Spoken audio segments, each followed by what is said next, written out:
नमस्कार मित्रों, मैं सौरभ सिंह रुद्र यूट्यूब चैनल में आपका हृदय से स्वागत करता हूं। कल उत्तर प्रदेश के शिक्षक भर्ती को लेकर इलाहाबाद हाई कोर्ट के द्वारा एक जजमेंट दिया गया था, एक फैसला, ऐतिहासिक फैसला दिया गया था, जिसमें 69,000 सहायक शिक्षकों की भर्ती की लिस्ट को रद्द करके दोबारा लिस्ट बनाने की अनुमति 3 महीने के अंदर सरकार को दे दिया गया है और 3 महीने के अंदर दूसरी लिस्ट निकालेंगे, जो आरक्षण नियम के आधार पर आरक्षण जो आरक्षण नियमावली के आधार 1994 और धारा 3 के अंतर्गत होनी चाहिए।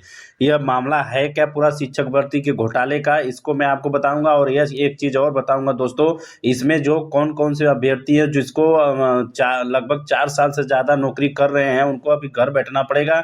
और इसमें जो अलग से जो अभ्यर्थी इसमें शामिल हुए थे दोबारा जो अपने कोटे के आधार पर, उसको नई जगह दिया जाएगा। इसमें क्या गड़बड़ी है, ये दोनों को हम चर्चा करेंगे। और साथ में आपको एक चीज और बताएंगे कि इसमें कई अभ्यर्थी हैं जो कई सालों से धरने पर प्रदर्शन कर रहे थे, आज उनकी जीत हुई है।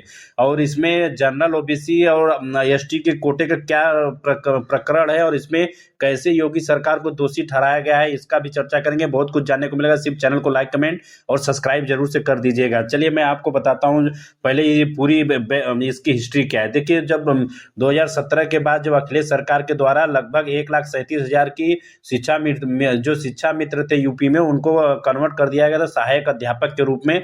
बाद में इसका जजमेंट गया था सुप्रीम कोर्ट में, जिसे दोबारा शिक्षा मित्र में शामिल कर गया था। उस समय यूपी में योगी सरकार का राज आ चुका था। उस समय योगी जी ने फिर सुप्रीम कोर्ट के द्वारा बताया गया था कि आप 1,37,000 की भर्ती निकाल सकते हो। तो योगी सरकार के द्वारा एक साथ पूरी भर्ती नहीं निकाला गया था। वो पहले 2018 में लगभग 68,500 की भर्ती निकाली गई थी, सहायक शिक्षक की भर्ती। और बाद में 2019 में 69,000 की वैकेंसी निकाली गई थी। जो 2019 की वैकेंसी थी उसकी जो फाइनल लिस्ट आई थी 2020 में आई थी। तो यह भर्ती लगभग 2020 के नाम से जानी जा रही है। तो यही सबसे विवाद का जड़ यही है। देखिए, विवाद का पूरा जड़ क्या है इसको आप समझ लीजिए। देखिए, जो हमारे आरक्षण होते हैं, आपको सबको पता है कि जो ओबीसी का आरक्षण होता है 27% और एससी का होता है 21%। तो इसी आरक्षण को लेकर था। जैसे 69,000 में अगर आप निकालोगे, आप सोचोगे कि 27% कितने होते हैं, लगभग 31,228 सीट होनी चाहिए ओबीसी का। लेकिन सरकार ने भर्ती कितना किया था, 12,360। बस यही दिक्कत थी सरकार की तरफ से।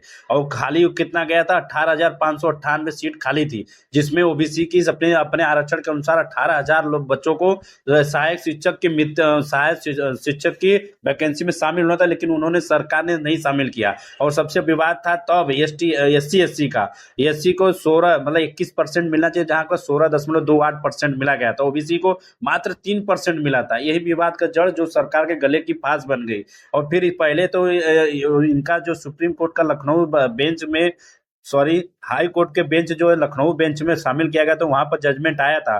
फिर सिंगल बेंच का जजमेंट 8 मार्च 2023 को आया गया था, जिसने सरकार के इस नीतियों को रद्द कर दिया गया था। लेकिन वह नहीं मान्य किए। फिर दोबारा जब हाई कोर्ट के डबल बेंच की जजमेंट आया 13 अगस्त 2024 में, तो अभी मान्य करना पड़ेगा। और इसमें अपनी सरकार ने अपनी गलती मानी है। अब मैं आपको बताता हूँ कौन से व्यक्ति नौकरी में रहेंगे और कौन से बाहर होंगे। देखिए, जाहिर सी बात है दोस्तों, जब ओबीसी का 18,598 सीट अगर खाली है, तो वह सीट किस में गया, जनरल में गया। तो जनरल में जो अभ्यर्थी अपने सीट के आधार पर 18,000 बच्चों के घर वापस होना पड़ेगा। और ओबीसी के और एससी एसटी से जो बच्चों को अपने अंदर गवर्नमेंट दोबारा ज्वाइनिंग लेटर दिया जाएगा। हालांकि इस पर अभी कोई आधिकारिक सूचना नहीं दी गई, लेकिन ये तो क्लियर है हाई कोर्ट के आदेश के अनुसार कि अभी तो करना पड़ेगा, अब उनको वैकेंसी उतना क्लियर है। लेकिन इसमें सबसे बड़ी सोचने की आश्चर्य है कि जो उत्तर प्रदेश के योगी आदित्यनाथ जी को इतना सख्त नियम से जाने जाते हैं और अपने हर एक बारीकी से समझाते हैं, लेकिन ये शिक्षक भर्ती में इतनी बड़ी घोटाला कैसे देखे, क्या किन अधिकारियों की गलती है जो सरासर 27 से 3%।